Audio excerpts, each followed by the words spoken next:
Hello, आप सभी कैसे हैं। आप सभी का मेरे यूट्यूब चैनल बीएचयू एकेडमी में स्वागत है। आज हम लोग रिजर्व बैंक ऑफ इंडिया से रिलेटेड महत्वपूर्ण प्रश्नों को देखेंगे। ये सारे प्रश्न आने वाले आगामी एग्जामों के लिए बेहद ही महत्वपूर्ण होने वाले हैं। तो चलिए आइए एक एक करके शुरू करते हैं। भारतीय रिजर्व बैंक की स्थापना कब हुई थी? इसका राइट आंसर क्या है? तो ऑप्शन सी 1 अप्रैल 1935 को। भारतीय रिजर्व बैंक की स्थापना कब हुई थी? तो 1 अप्रैल 1935 को। चलिए नेक्स्ट क्वेश्चन पर चलते हैं। मुंबई में स्थानांतरित होने से पहले आरबीआई का मुख्यालय कहाँ स्थित था? इसका राइट आंसर क्या है? तो ऑप्शन है कोलकाता में। मुंबई में स्थानांतरित होने से पहले आरबीआई का मुख्यालय कहाँ था? तो कोलकाता में था। चलिए नेक्स्ट क्वेश्चन पे चलते हैं। रिजर्व बैंक स्टाफ कॉलेज कहाँ स्थित है? इसका राइट आंसर क्या है? तो ऑप्शन डी चेन्नई में है। रिजर्व बैंक स्टाफ कॉलेज कहाँ है? तो चेन्नई में स्थित है। चलिए नेक्स्ट क्वेश्चन पे चलते हैं। भारतीय रिजर्व बैंक के पहले भारतीय गवर्नर कौन थे? इसका राइट आंसर क्या है? तो ऑप्शन है सीडी देशमुख। भारतीय रिजर्व बैंक के पहले भारतीय गवर्नर कौन थे? तो सीडी देशमुख थे। चलिए नेक्स्ट क्वेश्चन पे चलते हैं। भारत में अंतिम ऋणदाता कौन है? इसका राइट आंसर क्या है? तो option B RBI, reserve bank of India. Bharat में अंतिम ऋणदाता कौन है? तो आरबीआई है। चलिए नेक्स्ट क्वेश्चन पे चलते हैं। भारतीय रिजर्व बैंक के गवर्नर के रूप में कार्य करने वाले एकमात्र प्रधानमंत्री कौन है? इसका राइट आंसर क्या है? तो option B doctor Manmohan Singh. भारतीय रिजर्व बैंक के गवर्नर के रूप में कार्य करने वाले एकमात्र प्रधानमंत्री मनमोहन सिंह हैं। चलिए नेक्स्ट क्वेश्चन पे चलते हैं। आरबीआई के प्रतीक चिन्ह में क्या क्या है? इसका राइट आंसर क्या है? तो ऑप्शन बी एक बाघ और एक ताड़ का पेड़ है। आरबीआई के प्रतीक चिन्ह में क्या है? तो एक बाघ और ताड़ का पेड़ है। चलिए नेक्स्ट क्वेश्चन पे चलते हैं। इनमें से कौन सी संस्था भारत में रेपो दर और रिवर्स रेपो दर को ठीक करती है? इसका राइट आंसर क्या है? तो ऑप्शन है भारतीय रिजर्व बैंक। इनमें से कौन सी संस्था भारत में रेपो दर और रिवर्स रेपो दर को ठीक करती है? तो भारतीय रिजर्व बैंक आरबीआई करती है। चलिए नेक्स्ट क्वेश्चन पे चलते हैं। किस वर्ष में आरबीआई का राष्ट्रीयकरण किया गया था? इसका राइट आंसर क्या है? तो ऑप्शन सी 1949 में। किस वर्ष में आरबीआई का राष्ट्रीयकरण किया गया था? नेशनलाइजेशन 1949 में। चलिए नेक्स्ट क्वेश्चन पे चलते हैं। आरबीआई की स्थापना किसकी सिफारिश के आधार पर की गई थी? इसका राइट आंसर क्या है? तो option B royal commission. RBI की स्थापना किसकी सिफारिश के आधार पर की गई थी? तो रॉयल कमीशन के सिफारिश के आधार पर की गई थी। चलिए नेक्स्ट क्वेश्चन पे चलते हैं। निम्न में से किस आयोग की सलाह पर भारतीय रिजर्व बैंक का गठन किया गया था? इसका राइट आंसर क्या है? तो option B Hilton Young commission. निम्न में से किस आयोग की सलाह पर भारतीय रिजर्व बैंक का गठन किया गया था? तो हिल्टन यंग कमीशन। चलिए नेक्स्ट क्वेश्चन पे चलते हैं। भारतीय मुद्रा के लिए प्रतीक चिन्ह रुपया कब चुना गया? इसका राइट आंसर क्या है? तो ऑप्शन बी सन 2010 में। भारतीय मुद्रा के लिए प्रतीक चिन्ह रुपया कब चुना गया? तो 2010 में चुना गया। चलिए नेक्स्ट क्वेश्चन पे चलते हैं। भारत में सिक्कों की ढलाई का काम कौन करता है? इसका राइट आंसर क्या है? तो ऑप्शन ए वित्त मंत्रालय करता है। भारत में सिक्कों की ढलाई का काम कौन करता है? तो वित्त मंत्रालय करता है। चलिए नेक्स्ट क्वेश्चन पे चलते हैं। आरबीआई ने किस रुपए के नोटों को सितंबर 2023 के बाद चलन से बाहर करने की घोषणा की है? इसका राइट आंसर क्या है? तो ऑप्शन डी 2000 के नोटों को। आरबीआई ने किस रुपए के नोटों को सितंबर 2023 के बाद चलन से बाहर करने की घोषणा की? तो 2000 रुपये के नोट सितंबर 2023 के बाद अमान्य होंगे। चलिए नेक्स्ट क्वेश्चन पे चलते हैं। निम्नलिखित में से कौन सा बैंक भारत का केंद्रीय बैंक है? इसका राइट आंसर क्या है? तो option D reserve bank of India. निम्नलिखित में से कौन सा बैंक भारत का केंद्रीय बैंक है? तो रिजर्व बैंक ऑफ इंडिया है। चलिए नेक्स्ट क्वेश्चन पे चलते हैं। 1 रुपये के नोट पर किसके हस्ताक्षर होते हैं? इसका राइट आंसर क्या है? तो ऑप्शन बी भारत के वित्त सचिव के 1 रुपये के नोट पर हस्ताक्षर होते हैं। चलिए नेक्स्ट क्वेश्चन पे चलते हैं। भारत में नेशनल स्टॉक एक्सचेंज का मुख्यालय कहाँ स्थित है? इसका राइट आंसर क्या है? तो ऑप्शन डी मुंबई में। भारत में नेशनल स्टॉक एक्सचेंज का मुख्यालय कहाँ स्थित है? तो मुंबई में है। चलिए नेक्स्ट क्वेश्चन पे चलते हैं। अंतर्राष्ट्रीय मुद्रा कोष की स्थापना कब हुई थी? इसका राइट आंसर क्या है? तो ऑप्शन है 1944 में।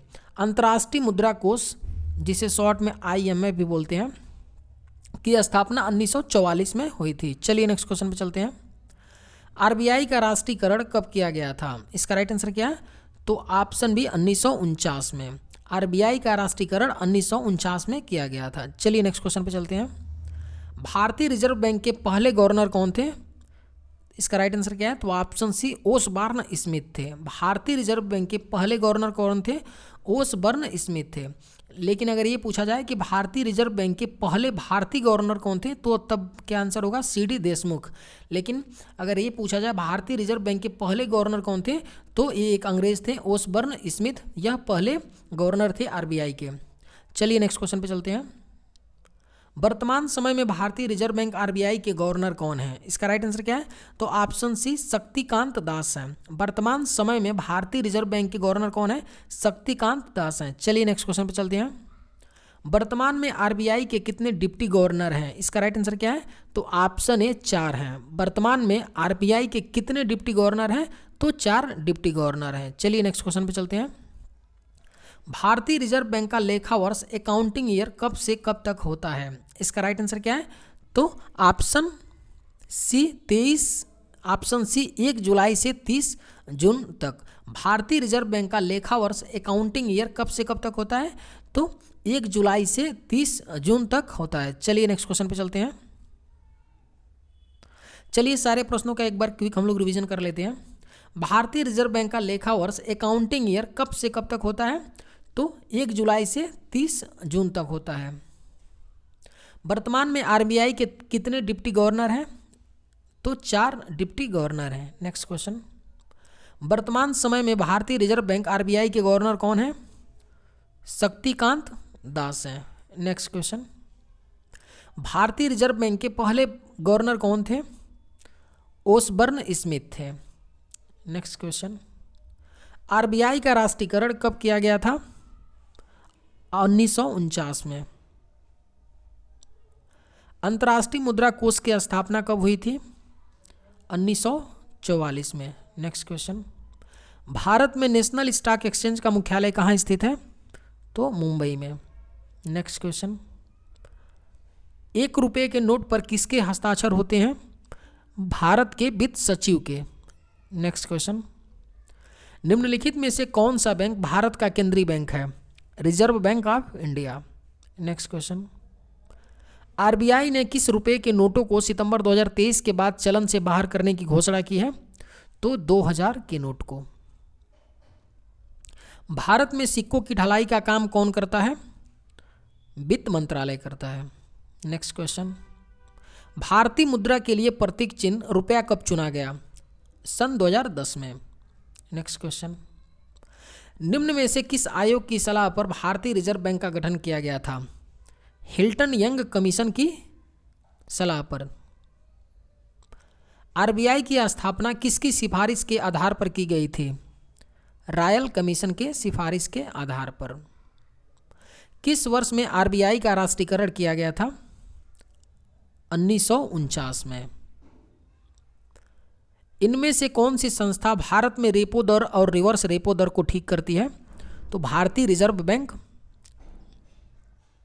आरबीआई के प्रतीक चिन्ह में क्या क्या है?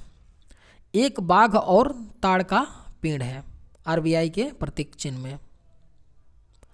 भारतीय रिजर्व बैंक के गवर्नर के रूप में कार्य करने वाले एकमात्र प्रधानमंत्री कौन हैं? डॉक्टर मनमोहन सिंह। भारत में अंतिम ऋणदाता कौन है? Right answer RBI, reserve bank of India. भारतीय रिजर्व बैंक के पहले भारतीय गवर्नर कौन थे? सी.डी. देशमुख थे। रिजर्व बैंक स्टाफ कॉलेज कहाँ स्थित है? चेन्नई में। मुंबई में स्थानांतरित होने से पहले आरबीआई का मुख्यालय कहाँ स्थित था? कोलकाता में। भारतीय रिजर्व बैंक की स्थापना कब हुई थी? 1 अप्रैल सन 1935 में। चलिए आज के वीडियो में बस इतना ही, मिलते हैं नेक्स्ट वीडियो में। थैंक्स।